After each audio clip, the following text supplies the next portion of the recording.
Welcome to gear up trading academy. ഇന്ന് നടക്കുന്ന വളരെ ഇമ്പോർട്ടൻ്റ് ആയിട്ടുള്ളൊരു ന്യൂസിനെ കുറിച്ചിട്ട് സംസാരിക്കാനാണ് ഞാൻ ഈ ഒരു വീഡിയോ ചെയ്യുന്നത്.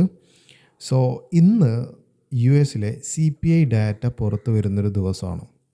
സോ അതായത് ഇന്ന് വൈകിട്ട് 6 മണിക്ക് ഇന്ത്യൻ സ്റ്റാൻഡേർഡ് ടൈം 6 മണിക്കാണ് ഈ ഒരു ഡാറ്റ പുറത്തു വരുന്നത്. ഇതിൻ്റെ പ്രത്യേകത എന്താണ്, ഇതെങ്ങനെയാണ് മാർക്കറ്റിൽ ഇമ്പാക്റ്റ് ഉണ്ടാക്കുക, നമുക്ക് എങ്ങനെ ഇതിൽ യൂട്ടിലൈസ് ചെയ്തിട്ട് പ്രോഫിറ്റ് മേക്ക് ചെയ്യുക എന്നുള്ള കാര്യങ്ങൾ ഞാൻ ഈ ഒരു വീഡിയോയിലൂടെ ഡിസ്കഷൻ ചെയ്യുന്നുണ്ട്. ഇപ്പോൾ US-ൽ ഇൻഫ്ലേഷനാണോ അല്ലെങ്കിൽ ഡിഫ്ലേഷനാണോ എന്ന് മനസ്സിലാക്കാൻ വേണ്ടിയിട്ട് യൂസ് ചെയ്യുന്നൊരു ഡാറ്റയാണ്. പുറത്ത് വരുമ്പോൾ ഹൈ ഇമ്പാക്റ്റഡ് ആയിട്ടുള്ളൊരു ന്യൂസാണ്. അതുകൊണ്ട് തന്നെ ഫോറക്സ് ഫാക്ടറിയിൽ നമുക്കിവിടെ റെഡ് കാറ്റഗറിയിൽ നമുക്ക് കാണാൻ പറ്റും.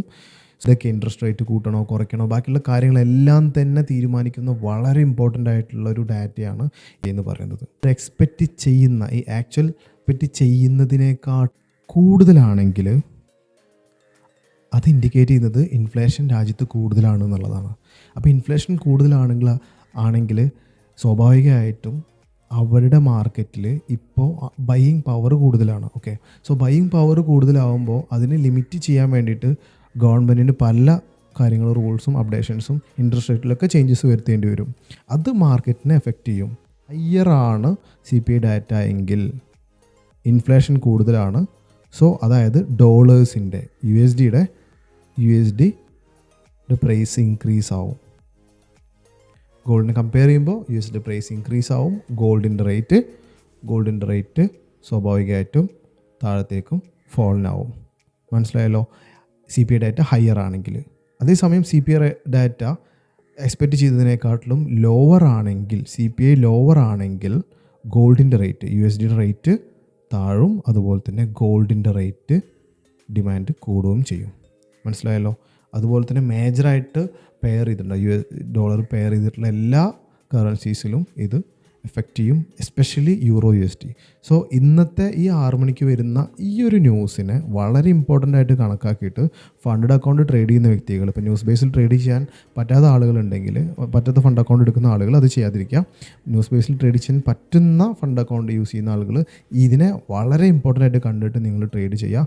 അതുപോലെ തന്നെ നിങ്ങൾ സ്വന്തം അക്കൗണ്ടിൽ ചെയ്യുന്ന വ്യക്തികൾ നിങ്ങൾ ഈ ഡാറ്റേനെ മാക്സിമം ഈ പറഞ്ഞ ഡീറ്റെയിൽ അനുസരിച്ചിട്ട് മാത്രം നിങ്ങൾ ചെയ്യുക.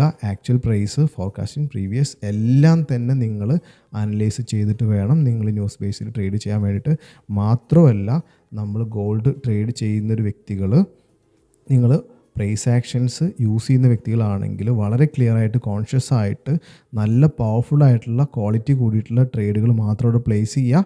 ഈ ഡാറ്റയ്ക്ക് അനുസരിച്ചിട്ടുള്ള ഏതെങ്കിലും നിങ്ങളുടെ പ്രൈസ് ആക്ഷൻസിൽ ഏതെങ്കിലും ട്രേഡ്സ് കിട്ടുന്നുണ്ടെങ്കിൽ നിങ്ങളത് 100% ആയിട്ട് എടുക്കുക.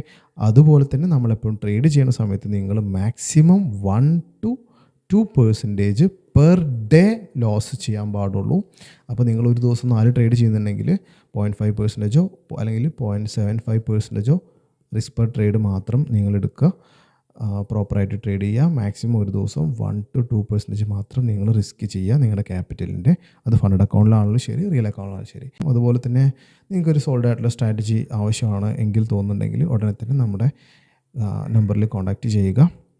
നിങ്ങൾക്ക് ഏറ്റവും ഹൈ ക്വാളിറ്റി ആയിട്ടുള്ള ക്ലാസ്സുകളും സിഗ്നൽസും അതുപോലെ തന്നെ ഫണ്ട് അക്കൗണ്ട്സിൽ ട്രേഡ് ചെയ്യേണ്ട സപ്പോർട്ട്സും നമ്മൾ പ്രൊവൈഡ് ചെയ്യുന്നുണ്ട്. So thank you for watching.